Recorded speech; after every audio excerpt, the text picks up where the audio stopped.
The joke of the galaxy. In the Grand Hall of Concordance, under a dome of living crystal, the Galactic Council convened to witness the opening ceremony of the intergalactic war games. It was an ancient tradition. Species from across the stars would send their finest armies to test their mettle, to win honor, and, unofficially, to establish dominance over rivals. This year, there was a new participant, Earth. Few had even heard of the small, isolated planet from the spiral arm of the Milky Way. Those who had mostly regarded it with indifference. Primitive, they said. Backward. Barely spacefaring. When Earth's entry was announced, tiny army, Earth Directorate, the hall erupted in laughter. 1,000 soldiers. General Croth of the Draxian Empire bellowed, his voice shaking the pillars. That's not an army. That's a banquet. The Synthari delegation, all sleek metal and humming logic cores, broadcast a ripple of binary chuckles through the network. Their envoy, a silver-lit construct, added with mechanical amusement, statistical survival probability, negligible. Even the usually composed Zealothi, whose shimmering blue forms rarely showed emotion, emitted a low, fluttering sound, their species equivalent of a snicker. Up on the dais, Captain Alara Vance stood at rigid attention. Clad in the simple, dark uniform of the Earth Directorate, she betrayed no emotion, though she heard every insult, every laugh. Around her, Earth's honor guard, just 10 soldiers, no flashy armor, no heavy weapon displays, stood silent and motionless. Let them laugh, Vance muttered under her breath. Beside her, Ambassador Kim gave a tight smile. They don't understand yet. The games began with great fanfare. Thousands of combatants from 100 worlds gathered on the vast, simulated battlefield. A sprawling alien landscape rendered in shifting real matter fields, capable of mimicking any planetary environment. Jagged cliffs, lava flows, acidic swamps. It was a playground for destruction.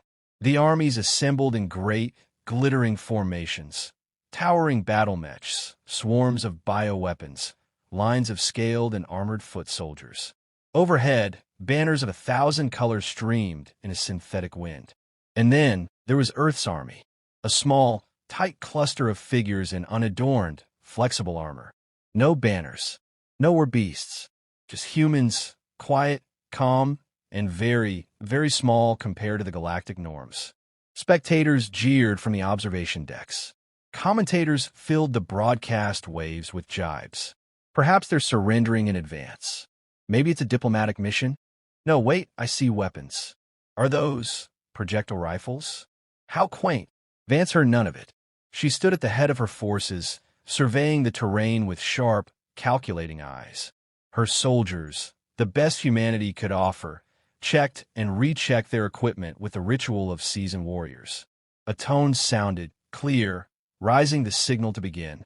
Across the field, the Draxian vanguard lumbered forward, a wall of muscle, claws, and heavy plasma cannons. 3 meters tall, armored in natural scales harder than steel, they radiated confident aggression.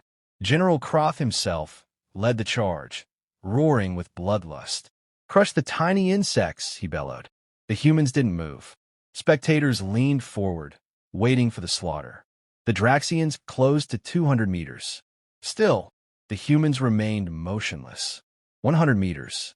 Croth snarled in triumph, already envisioning the swift, bloody end to Earth's foolishness. 50 meters. Vance gave a single sharp hand signal. The tiny army erupted into motion. In an instant, the humans scattered, moving with impossible speed and precision. Squads of 5 and 6 flowed like water across the uneven terrain, finding cover, setting up firing lines. Muzzle flashes blinked like fireflies. The first Draxian fell mid-charge, a fist-sized hole punched clean through his skull. Then another, and another. Panic rippled through the Draxian ranks. Their plasma cannons, slow and heavy, could not track the darting human figures. Bullets, simple, chemical-propelled bullets, struck with terrifying accuracy, bypassing natural armor at joints and weak points. Within minutes, the vanguard lay shattered. Dozens dead, the survivors fled, howling in confusion. Silence fell over the Hall of Concordance. No one laughed now. Vance lowered her rifle and spoke calmly into her calm. Phase 1 complete. Prepare for counteroffensive. Behind her visor, she smiled slightly. Let them laugh, she thought. It makes the screams all the sweeter. The first shock. General Croft slammed his clawed fist against the deck plate, denting the metal. His blood roared with fury and confusion. How had this happened? How had mere insects, barely reaching his waist in height, shattered a Draxian vanguard? On the field, Draxian medics dragged away wounded warriors. Their scales, so often impervious to blasters and blades, were now punctured, blood leaking freely. Across the battlefield, the humans moved like wraiths, invisible until the moment they struck. The council chambers buzzed with frantic chatter. Commentators scrambled to explain the disaster, their earlier mockery now replaced with uncertainty. Human tactics seem unconventional, one said weakly. Perhaps they trained extensively in asymmetric warfare. Another offered, voice quivering. Captain Alara Vance watched the council's panic through a remote feed. Her soldiers, meanwhile, calmly rearmed, redistributed ammunition, and repositioned. It was textbook, swift, clinical, and utterly human. She tapped her comms. Advance to Phase 2. Harass and divide. Across the field, Earth's tiny army dissolved into scattered units, moving faster than any force the war games had ever recorded. They seemed to know the terrain as if born from it. They made no showy advances, no grand declarations. They simply appeared where they were least expected and killed. The next assault force, a unit from the Krevac Combine, 8-limbed insectoids with hive coordination, charged in to avenge the Draxians. They deployed hovering gun drones and exoskeletal warriors, confident in their numbers. The humans welcomed them. At 70 meters, the first Krevax fell to a bullet between its compound eyes. At 50, improvised mines detonated, tearing holes in their formations. By the time the Krevax realized they were being herded, it was too late. Human fire teams flanked from both sides, pouring precise, lethal fire. Bullets found weak joints, soft underbellies, exposed sensory organs. Each shot deliberate, each movement rehearsed. Vance observed the carnage unfold, her expression unreadable. To her, this was inevitable. Earth had never competed in numbers. It had always been survival that sharpened them. Status report, she said. Lieutenant Markov's voice crackled through her earpiece. Enemy ranks breaking. Minimal casualties on our side, 2 light injuries. Request permission to pursue fleeing units. Negative, Vance replied. Hold position. Let them regroup. Let them wonder. Up in the council gallery, the mood had shifted from mockery to cold dread. Ambassadors whispered urgently. Generals stared at the screens in disbelief. The Synthari envoy projected a detailed analysis. Human soldier average reaction speed, 0.12 seconds. Estimated muscle density, 30% above galactic norm. Cognitive adaptability, extreme. These readings can't be right, muttered a Synthari technician. Organic life isn't supposed to be this efficient. The truth was dawning, slow, and terrible. Humans were not just primitive savages wielding outdated weapons. They were predators designed by a world that demanded perfection or extinction. Earth's gravity was heavier than most core worlds. Its atmosphere, richer in oxygen but riddled with pathogens. Its ecosystem, hostile at every level. Humanity had evolved to endure, to fight, to outthink, and, when necessary, to kill without hesitation. While other civilizations engineered their warriors through cloning vats or AI for stability, Earth had done something much simpler, much more dangerous. It had let nature forge its soldiers. On the battlefield, silence hung heavy after the Krevax routed. Only the distant crackle of fires and the moans of the wounded remained. Vance gathered her officers around a portable holomap. Phase 3 begins at 0600 local, she said, her voice steady. Objective, disruption, not annihilation. She traced a line across enemy camps. We take out command centers, supply lines, comm hubs. Swift strikes, no prolonged engagements. Keep them confused, keep them afraid. The officers nodded grimly. Vance closed the map and looked across the field where alien war banners now lay trampled and broken.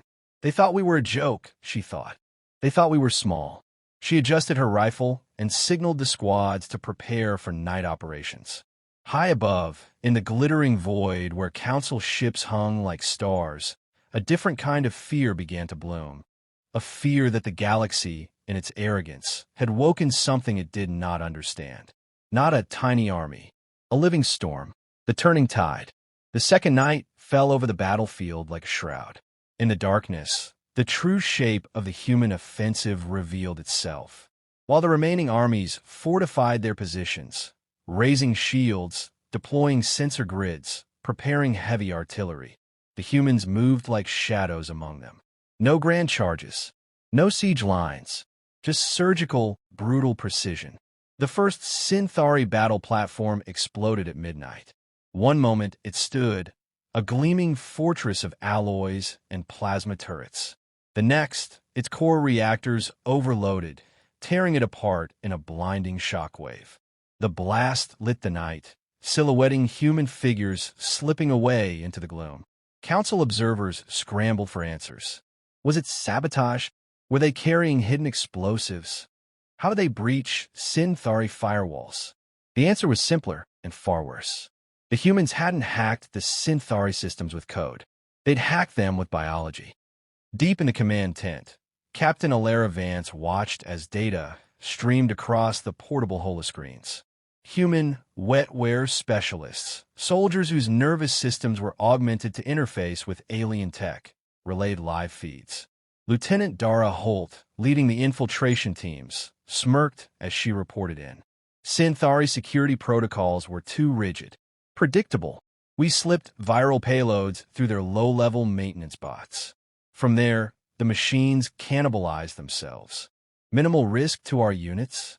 Vance asked, sharp as a blade. None. Their systems are still trying to patch gaps that don't exist. Vance nodded. Proceed to secondary targets. Draxian artillery next. Across the map, markers blinked red, indicating enemy assets scheduled for destruction. Humans didn't just outfight, they outthought. The Draxians were the next to feel the blade. Confident in their strength, they had built fortified bunkers atop rocky hills, with artillery arrays to rain plasma down onto any attackers. They never considered that the tiny army wouldn't assault from the front. Instead, human engineers tunneled, not with massive drills or loud equipment, but with compact kinetic burrowers designed for silent operation. Hours of patient, methodical digging paid off when a team surfaced directly beneath the main Draxian munitions depot. The explosions were thunderous, hurling chunks of rock and steel into the air. Fires consumed the ridgelines. The Draxian command structure, stunned and leaderless, crumbled overnight.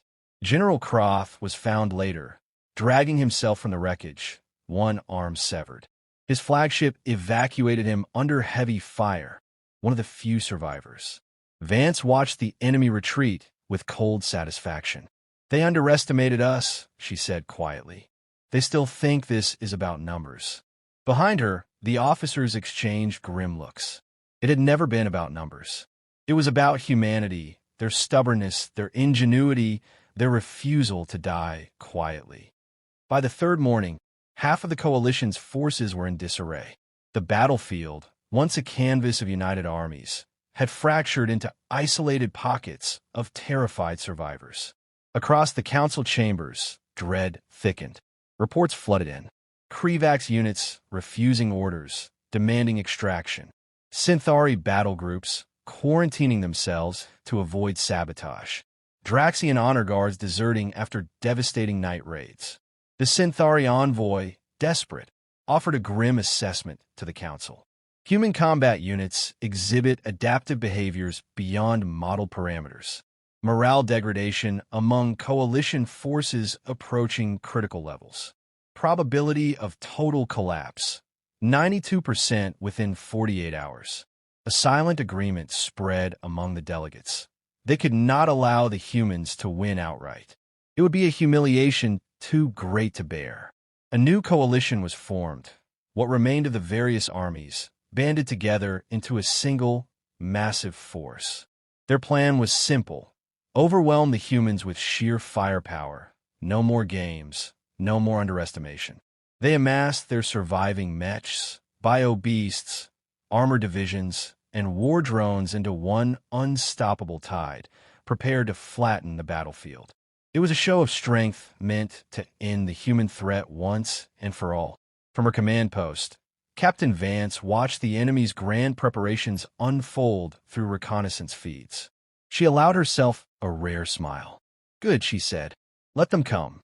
Behind her, her officers tightened armor straps, checked weapon seals, and loaded fresh magazines. The humans had been patient, careful, surgical. Now they would show the galaxy what it truly meant to awaken a sleeping giant. Above the battlefield, as ships from every corner of the galaxy broadcast the event, one thought dominated the minds of those who watched. They're not tiny. They're titans in flesh. And they were coming. Titans among stars.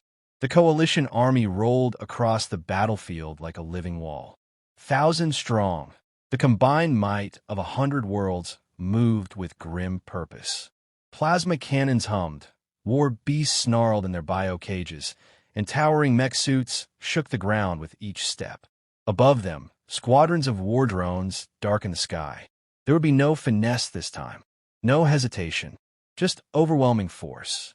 Hidden within the ruins of the shattered landscape, Captain Alara Vance watched through her magnifier, studying every formation, every weakness. "They're scared," she said, voice steady. "Scared enough to finally treat us like a real threat."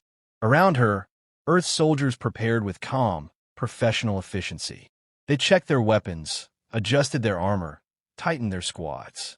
There was no boasting, no bravado.